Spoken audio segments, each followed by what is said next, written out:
The Russian military has launched a counteroffensive against Ukrainian forces in the Russian region of Kursk. Kyiv ordered its troops to enter Kursk in early August in an apparent attempt to draw Russian forces away from the front line in eastern Ukraine, when now a possible Russian pushback.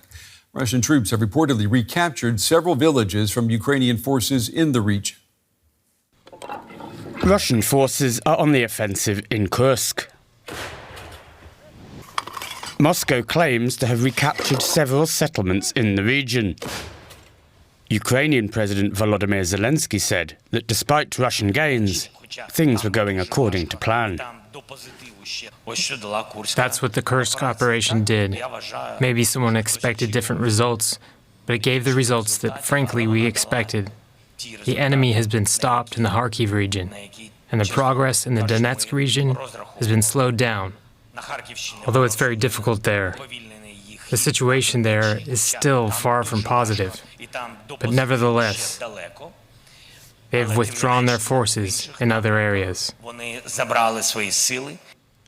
Moscow says it's pushing ahead with its counteroffensive. Its forces claim to have destroyed several pieces of military equipment, both from Ukraine as well as some NATO countries. The armed forces of the Russian Federation have carried out 39 group strikes with precision-guided weapons and strike drones. As a result, the following have been hit: oil and energy installations used for the Ukrainian defense industry, air bases infrastructure, missile and ammunition manufacturing sites. Both sides are claiming their respective successes in Kursk. However, the situation on the ground remains fluid. Military analyst Marina Miron told us more about Russia's counterattack in Kursk.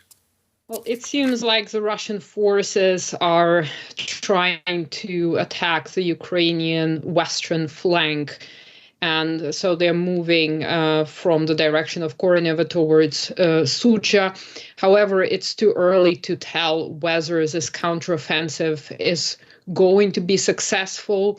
It just started, but apparently the Russian side is obviously saying that the Russian forces are being successful, and the Ukrainian side is saying exactly the opposite and stating that the Ukrainian forces will be able to hold that territory. Right now, there is no clarity in terms of how successful it will be and where it will lead us. And knowing what we do know about the situation on the ground, is it possible to say that Ukraine will be able to hold the territory? Well, that's one of the things that I have been talking about a couple of weeks ago.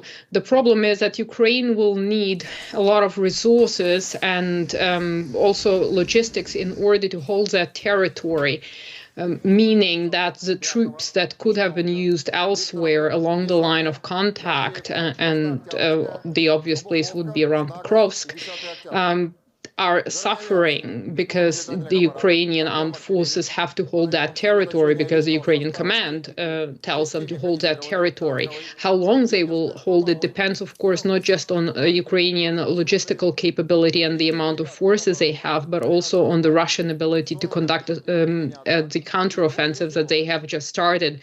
So those are two factors that we need to take into consideration.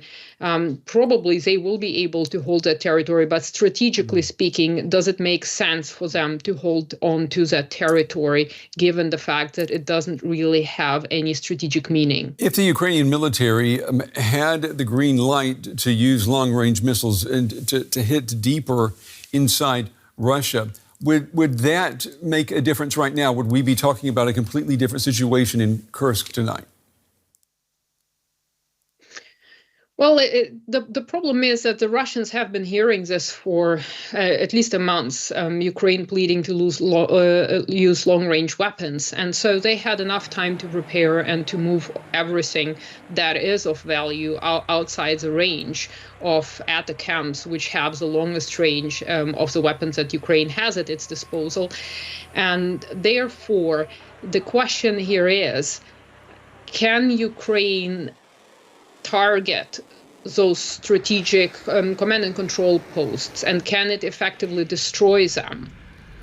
And how many ATACMS does it have at its disposal anyway? And shouldn't they be used somewhere in Crimea, let's say? So in the grand scheme of things, even if Ukraine manages to eliminate some of the important targets, I don't think that it will compel Putin to give up the territories and the Donbass or radically change the situation. Yes, if they hit the Kursk airfield, it will complicate the logistics. It will be painful, it will be unpleasant, it will require adaptation, but I don't think that it would dramatically change the situation for the Ukrainians. If the Kursk offensive didn't change it, then I don't think that those strikes might do so as well. Military analyst Marina Miron spending another Friday evening with us. Marina, we appreciate your time. Thank you.